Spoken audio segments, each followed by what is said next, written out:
Sepanjang Juli 2021, angka kasus kematian usia produktif akibat COVID-19 tercatat cukup tinggi, bahkan bisa naik 5 kali lipat dibanding Juni 2021.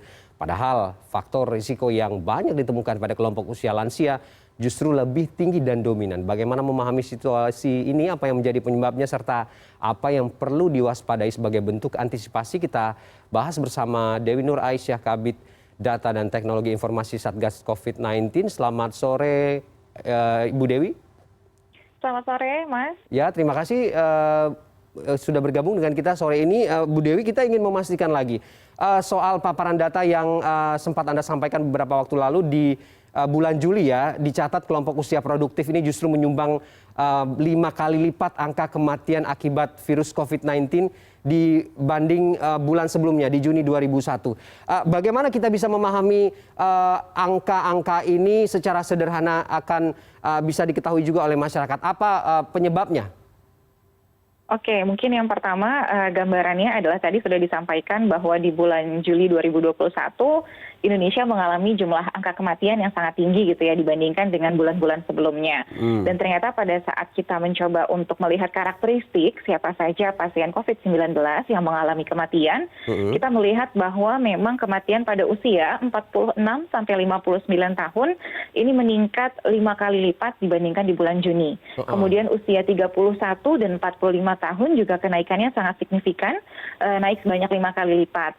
Dan kalau kita lihat lagi CFR-nya atau kita sampaikan case fatality rate-nya, berapa banyak dari kelompok usia tertentu yang terinfeksi kemudian meninggal. Ternyata di awal kita memiliki kelompok rentan, biasanya usianya di atas 60 tahun dikarenakan lebih tua.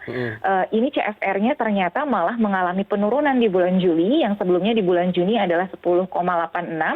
Di bulan Juli turun menjadi 10,6. Jadi memang dari banyak orang yang terinfeksi di usia 60 tahun, semakin sedikit atau lebih menurun lebih kecil lah dibandingkan dengan yang terjadi di bulan sebelumnya. Tapi memang yang menarik adalah di bulan Juli kemarin kita melihat angka case fatality rate ini justru paling banyak dialami oleh mereka yang berusia 46 dan 59 tahun dan 31 sampai 45 tahun. Untuk yang berusia 46 sampai 59, sebelumnya CFR-nya itu dalam 1 bulan angka kematiannya hanya sekitar 3,48%. Tapi di bulan Juli naik menjadi 5,33%. Sedangkan untuk usia 31 sampai 45 ini bisa kita katakan sebagai usia kategori yang produktif. Sebelumnya itu hanya 0,97%, kurang dari 1% di antara mereka yang meninggal. Namun pada bulan Juli naik menjadi 1,47%. Dan ini adalah 2 kenaikan pada kelompok usia yang tertinggi. Mungkin dapat kita pahami bahwa memang usia kelompok produktif ini kan mobilitasnya, secara mobilitas dia memang lebih tinggi dibandingkan dengan kelompok lansia. Yang kemungkinan juga pada saat terjadi banyak penularan saat ini dengan varian Delta, dengan kecepatan penularan yang jauh lebih tinggi dibandingkan varian-varian yang lain, kelompok ini termasuk kelompok yang paling banyak terkena atau terinfeksi. Salah satu hal yang kita lihat, catatan lain berdasarkan survei dari 31 rumah sakit vertikal yang ada di Kementerian Kesehatan, ternyata memang banyak pasien COVID-19 meninggal pada saat di IGD. Sampai di IGD tidak berapa lama kemudian meninggal dibandingkan kematiannya di ICU gitu. Jadi berarti artinya adalah kalau kita lihat berdasarkan angka di bulan Mei ini hanya 3,7% pasien yang meninggal di IGD. Bulan Juni naik jadi 12%, bulan Juli naik jadi 20%. Artinya apa? Kita melihat ada kematian dikarenakan pasien pada saat datang ke rumah sakit sudah dalam kondisi gejala berat atau kondisinya sudah kritis. Yang kita lihat. Dan yang kedua, dari hasil survei juga di 31 rumah sakit vertikal tersebut, saturasi oksigen pasien yang datang ke IGD ini sudah rendah. Kebanyakan ada yang di bawah 80%. Baru dibawa ke rumah sakit. Itu yang mengakibatkan kondisinya sudah begitu sesak nafas, kesulitan bernafas, sehingga fatalitasnya jauh lebih tinggi dibandingkan mereka yang sudah pergi ke rumah sakit dengan saturasi oksigen mungkin masih di atas 90%. Atau mungkin di bawah 90% tapi sedikit. Ini ada kenaikan yang cukup signifikan. Di bulan Mei hanya sekitar 279 orang gitu. Ke rumah sakit dengan saturasi oksigen di bawah 80, di bulan Juli naik menjadi 1.669. Jadi memang kita melihat salah satu indikasi di sini kematian bulan Juli cukup tinggi dikarenakan keterlambatan penanganan karena pada saat datang ke rumah sakit kondisinya sudah dalam gejala berat atau kondisi yang kritis. Oke, Gitu. Bu Dewi dijelaskan juga tidak faktor resiko yang paling dominan? Karena tadi yang seperti Anda sampaikan bahwa kemudian varian Delta yang dikatakan penyebarannya cukup tinggi begitu dan juga ada faktor-faktor lain keterlambatan penanganan. Ini apakah juga representasi dari orang-orang yang kemudian isoman dan tidak mendapatkan informasi yang baik begitu bagaimana tata cara isoman sehingga kemudian terjadi perburukan dan mendapat keterlambatan penanganan ke rumah sakit. Apakah ini juga alurnya dari sana asalnya atau bagaimana menjelaskannya? Iya, jadi salah satu hal yang juga harus kita pahami adalah PR kita bersama, termasuk juga dengan seluruh media untuk sama-sama mengkampanyekan dan mengedukasi bagaimana tata cara isolasi mandiri yang baik dan benar gitu ya. Bagaimana caranya isolasi mandiri tapi terpantau. Ini yang paling penting. Terpantau dalam artiannya apa? Setiap pasien COVID-19 yang sedang melaksanakan isolasi mandiri atau karantina di rumah, diharapkan ini memiliki selalu sudah sedia dengan termometer, oximeter, diperiksa dengan rutin dan teratur, agar jangan sampai ketika sudah kondisinya sesak sekali baru pergi ke rumah sakit. Jadi ketika kita melihat saturasi oksigennya sudah mulai turun, apalagi mereka yang sudah memiliki komorbid, ini sangat disarankan untuk secara rutin dan teratur memeriksa suhu tubuh, saturasi oksigen, kemudian jangan lupa memiliki nomor kontak darurat. Contohnya nomor ambulans, kemudian tenaga kesehatan atau puskesmas di dekat sana, atau mungkin langsung ke rumah sakit jika memang terjadi perburukan.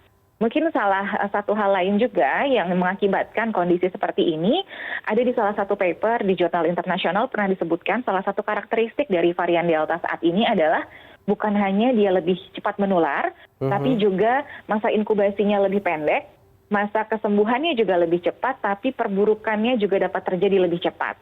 Hal itulah yang mengakibatkan banyak mungkin pasien yang merasa kondisinya baik-baik saja, kemudian dapat terjadi perburukan dalam waktu yang cukup singkat dibandingkan dengan varian-varian sebelumnya yang mungkin karakteristiknya tidak seperti itu.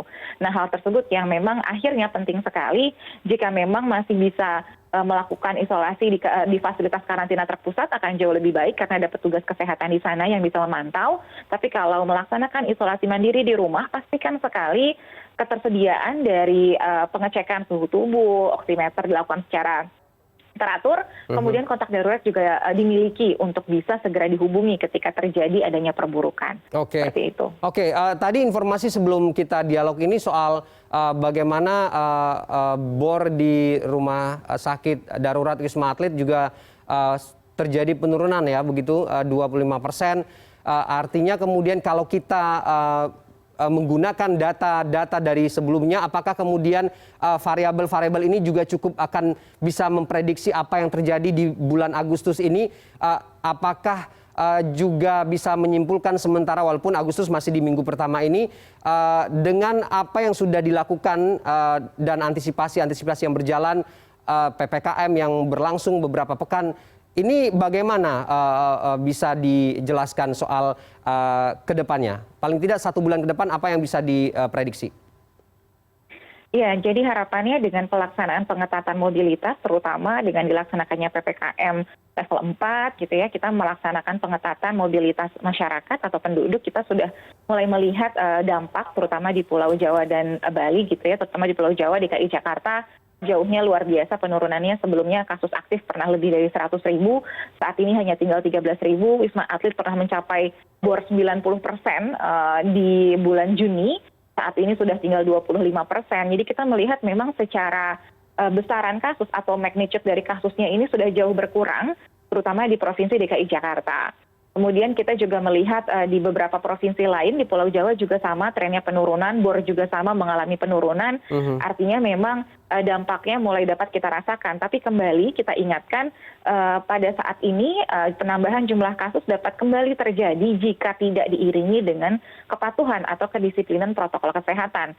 Maka pelaksanaan pengetatan ini juga mungkin akan dilakukan pelonggaran secara bertahap, dalam artian tetap tidak mengurangi kepatuhan, tetap harus disiplin dalam setiap waktu, karena dengan kedisiplinan itu kita mampu memastikan penularan dapat terkendalikan. Dan mungkin satu hal lagi yang harus saya sampaikan, pada saat ini dalam 2 bulan terakhir, 3 bulan terakhir, kita sangat banyak melihat saat ini bentuk transmisinya bukan lagi terjadi misalnya di perkantoran, tapi lebih banyak di daerah pemukiman atau rumah ke rumah atau di dalam rumah antar keluarga yang mungkin rumahnya tidak satu rumah tapi masih saudara. Ini yang lebih banyak kita lihat. Jadi mungkin kita masih benar-benar punya PR untuk meningkatkan kedisiplinan terutama pada saat bertemu orang yang kita kenal ketika dia memang tidak satu rumah atau bahkan cuma tetangga meskipun terlihat sehat tetap harus patuh kepada protokol kesehatan. Ini justru yang menjadi kunci agar tidak terjadi lagi peningkatan kasus yang signifikan. Di luar itu untuk beberapa provinsi di luar Jawa dan Bali tetap harus diwaspadai karena beberapa masih dalam kondisi puncak jumlah kasus aktifnya, sehingga juga harus dilakukan pengetatan, kedisiplinan, penegakan disiplin di lapangan, sehingga penurunan kasus yang terjadi di Jawa dan Bali ini tidak ada efek bertambahan kasus tapi di luar Jawa gitu. Semuanya dapat terkendali sama merata di seluruh provinsi di Indonesia. Oke, Bu Dewi, satu hal juga yang perlu disampaikan adalah bagaimana kemudian masyarakat juga memiliki hak untuk mengetahui angka dan data ini secara real begitu. Seterbuka itukah kemudian dan segampang itukah juga bisa mengakses data-data ini untuk diketahui lebih lanjut oleh masyarakat, bahkan tidak hanya masyarakat yang berada di Jawa dan Bali, kita lihat juga di luar Jawa dan Bali juga angka kasus juga secara data masih membingungkan masyarakat. Bagaimana menjelaskan ini, Bu Dewi? Ya, jadi kalau terkait dengan masalah data, saat ini wali data dari data kesehatan pasien COVID-19 ini seluruhnya memang berada di bawah tupoksinya Kementerian Kesehatan. Satgas Penanganan COVID-19 juga menggunakan data tersebut untuk ditampilkan di dalam portal covid19.go.id. Ini dapat diakses oleh seluruh masyarakat. Di sana tidak hanya ada data penambahan kasus harian, tapi juga dapat dilihat karakteristik data berdasarkan provinsi dan juga tadi jenis kelamin, usia, komorbid, dan lain sebagainya. Ini juga dapat diakses. Yang kedua, Kementerian Kesehatan juga sudah mengeluarkan website agar dapat diakses publik untuk mengetahui cakupan vaksinasi. Jadi juga dapat dilihat sudah seberapa jauh progres yang dapat dilakukan di sebuah wilayah, karena masing-masing provinsi kita lihat capaiannya berbeda-beda.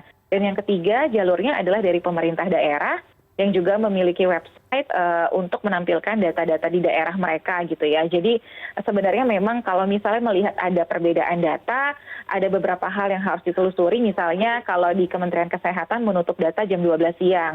Jadi kalau misalnya di pemerintah daerah kan masih jalan sampai dengan sore misalnya. Jadi kalau misalnya dilihat di daerah lebih banyak, mungkin cut off point waktunya juga berbeda. Karena yang diambil pada saat hari ini misalnya diumumkan ada penambahan kasus sekian, ini adalah data per jam 12 tadi siang yang sudah diverifikasi oleh tim dari PHIOC di Kementerian Kesehatan. Pada intinya adalah semua angka-angka itu adalah refleksi dari penanganan di hulu, bagaimana kolaborasi dari seluruh pihak termasuk dari pemerintah pusat, pemerintah daerah, kemudian pemerintah provinsi, masyarakat, bahkan termasuk media untuk sama-sama menanggulangi COVID-19 karena ujungnya adalah angka tersebut semuanya lahir dari kepatuhan. Jadi akan kembali saya bawa kepada hulu. Kita semua perlu meningkatkan kedisiplinan karena ini tetap adalah kunci. Sekalipun ada vaksinasi, tetap belum dapat menyelesaikan masalah. Tetap kepatuhan 3M, 5M ini adalah hal yang harus kita lakukan bersama-sama, harus tetap digencarkan dan jangan dilupakan. Karena itu adalah kunci pengendalian yang sebenarnya. Itu mungkin tambahan dari saya. Oke, tidak hanya masalah hilir saja, hulu juga harus menjadi perhatian agar kemudian informasinya juga bisa tersampaikan secara menyeluruh. Terima kasih Bu Dewi sudah bergabung dengan kita di CNN Indonesia Newsroom sore ini. Sama-sama.